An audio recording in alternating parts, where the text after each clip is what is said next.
नमस्कार, मी डॉक्टर ईशा सादर करतेय स्वरचित कविता. कवितेचं नाव आहे एकादशी. बंगल्यातली मालकीण पाहते डोकावून, बंगल्यातली मालकीण पाहते डोकावून अन पुटपुटते मनातून, आज मोठी एकादशी आणि कोण आलंय दारापाशी.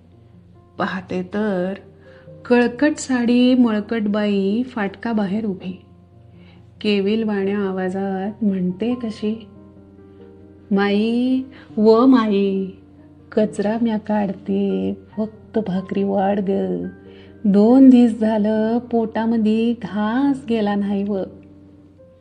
मग बंगल्यातली मालकीण बोले, आत नको येऊ बाई सणावारी भिकारी ग, आज असे एकादशी माझी विठ्ठलाची पूजा, दारी नको भोळू अशी, जा ग बाई पुढं जा.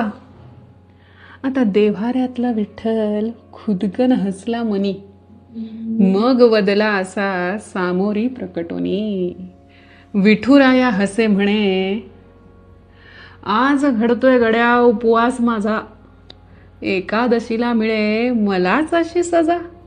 बोले कळवळून मालकीण ती, असो नको म्हणू देवा नैवेद्य तुला पक्वान्नांचा, चांदीच्या निरांजनी पंचारती सोन्याच्या, मिष्टान्ने घमघमती वरी धारा तुपाच्या. विठुराया पुन्हा हसला आणि म्हणाला, अगं दगडाच्या मूर्तीला सजवलेस तू किती, दगडाच्या मूर्तीला सजवलेस तू किती, दारी आला विठ्ठल माये तू ओळखलेच नाही.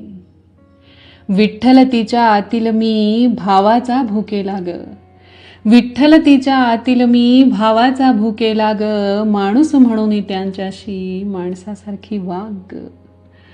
मागणे काय मागतेस अगं देवा सर्वा सुखी ठेव, मागणे काय मागतेस अगं देवा सर्वा सुखी ठेव, सर्व लेकुरे ईश्वराची हा भाव तुझ्या मनी ठेव.